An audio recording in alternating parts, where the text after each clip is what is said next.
Hello viewers, నేను మీ doctor Shailesh Kumar గారికి ఈరోజు మనము ఒక ఫైబ్రాయిడ్ రిలేటెడ్ కామన్గా మన దగ్గర వచ్చిన పేషెంట్స్కు ఉన్న డౌట్.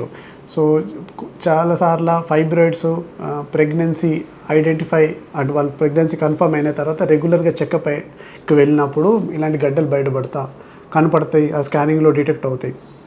సో వాళ్ళు చాలా వరీ అయ్యి మనకు కన్సల్ట్ అయినప్పుడు అంటే ప్రెగ్నెన్సీ కంటిన్యూ చేయన్నా, లేకుంటే ప్రెగ్నెన్సీకి ఏమైనా ఇబ్బంది అవుతుందా, ఈ గడ్డలు ముందు తీయించుకున్నా, లేకుంటే ప్రెగ్నెన్సీ తర్వాత ఇలా రకరకాల వాళ్ళకు డౌట్స్ ఉంటాయి. సో దాని గురించి ఈరోజు మనము కొద్దిగా డీటెయిల్గా తెలుసుకుంటాం. సో గడ్డలు ప్రెగ్నెన్సీలో ఉండడం ఇది ఒక కామన్ థింగే యూజువల్. ఎందుకంటే ఫైబ్రాయిడ్ గడ్డలు కూడా ప్రెగ్నెన్సీ ఏజ్లో మనకు బయటపడుతుంది. చాలాసార్లు ఈ గడ్డలు చిన్నగా ఉన్నప్పుడు మనకు అవి సిమ్టమ్స్ కానీ ఎలాంటివి లేనప్పుడు అవి ఐడెంటిఫై అవ్వడం కూడా కష్టం. కానీ ప్రెగ్నెన్సీ అయిన తర్వాత వాళ్ళు రెగ్యులర్గా ప్రెగ్నెన్సీ స్కానింగ్కి వెళ్ళినప్పుడు ఇలాంటి గడ్డలు బయటపడవచ్చు. ఇక్కడ ముఖ్యంగా మనం తెలుసుకోవాల్సింది ఏంటంటే గడ్డ ఎన్ని ఉన్నాయి, ప్లస్ సైజ్ ఏంటి, ఇంకా లొకేషన్ ఏంటి. ఒకవేళ ప్రెగ్నెన్సీలో గడ్డ చిన్నగా ఉంది, ఒకటే ఉంది, ఇంకా బయట వైపు ఉంది, బేబీ సైడ్కు లేదు అంటే మీరు దాన్ని రెగ్యులర్గా ప్రెగ్నెన్సీ కంటిన్యూ చేసుకొని తర్వాత ప్రెగ్నెన్సీ తర్వాత ఏమైనా 6-9 మంత్స్లో ఏమైనా గ్రోత్ అయ్యి ఏమైనా సిమ్టమ్స్ ఉంటే అప్పుడు చూసుకోవచ్చు. ఒకవేళ చిన్న గడ్డ ఉన్నా కానీ బేబీ సిట్టింగ్ ప్లేస్లోనే ఉంది, లోపల వైపు ఉంది, లేకుంటే గడ్డ సైజ్ పెద్దగా ఉందనుకోండి, అలాంటి టైంలో ప్రెగ్నెన్సీలో కొద్దిగా ఎఫెక్ట్స్ కానీ లేకుంటే రిస్క్ ఉండే ఛాన్స్ ఉంది. ఏంటంటే అబార్షన్స్ అవ్వడము, లేకపోతే అర్లీ ప్రీటర్మ్ డెలివరీ కానీ, ప్రీటర్మ్ సిజరేన్ చేయడం కానీ, లేకుంటే బేబీ సిట్టింగ్ ప్లేస్లో మనం ప్లాసెంటా అంటాం, అక్కడ ఫైబ్రాయిడ్ ఉన్న ఆ క్లోజ్ ఇప్పుడు ప్లాసెంటా బ్రేక్ అవ్వడం, అబ్రప్షన్ అవ్వడం, ఇంకా గడ్డ సైజు కొద్దిగా పెద్దగా ఉందనుకోండి, బేబీ గ్రోత్ని లేకుంటే బేబీని ప్రెస్ చేయడము, సర్టన్ పార్ట్స్ గ్రోత్ అవ్వకపోవడం, ఇలాంటి సిచ్యువేషన్స్ రావచ్చు.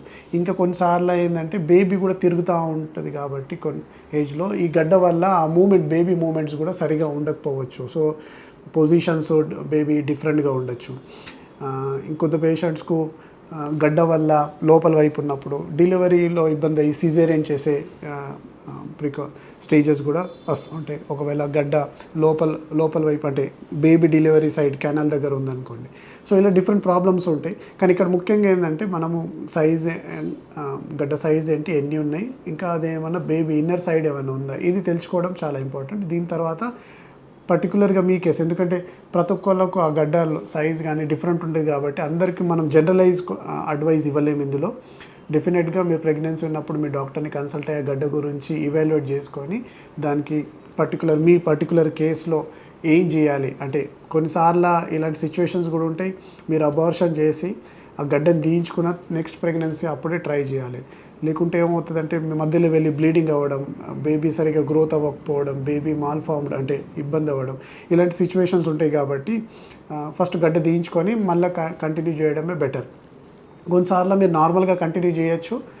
డెలివరీ అయ్యేటప్పుడు లేకుంటే సీజర్ అయ్యేటప్పుడు బేబీతో పాటు గడ్డ కూడా తీసే అవసరం ఉంది. కొందరు డ్యూరింగ్ సిజేరియన్ కాక కొద్దిగా స్టేజ్ ఇస్తాం, ఎందుకంటే బేబీ డెలివరీ అప్పుడు సిజేరియన్ అప్పుడు యూట్రస్ సైజ్ పెద్దగా అయ్యి వాస్కులారిటీ పెరిగి బ్లీడింగ్ అయ్యే రిస్క్ ఎక్కువ ఉంటుంది. కాబట్టి కొన్నిసార్లు కొందరు సర్జన్స్ స్టేజింగ్గా అంటే అంత నార్మల్ అయిన తర్వాత మళ్ళీ ఆ టైంలో గడ్డకు మయోమెక్టమీ కానీ చేసే అడ్వైజ్ కూడా చేస్తారు. సో పర్టికులర్ ఇదే కేసులో ఇలా చేయాలన్నట్టు కాదు, మీ పర్టికులర్ కేసులో ఎలా ఉన్న సిచ్యువేషన్ అది మీ డాక్టర్ తోటి ఇవాల్యుయేట్ చేసుకొని పర్టికులర్ డిసిజన్ తీసుకుంటేనే బెటర్. ఐ హోప్ నేను మీకు ఈ టాపిక్ పైన అడిక్వేట్ ఇన్ఫర్మేషన్ ఇవ్వగలను. ఇంకా మీకు ఏమైనా డౌట్ మీ పర్టికులర్ కేసులో ఉందంటే please write them or put them in the comment section. I will be happy to read them and answer them in our next video. Thank you.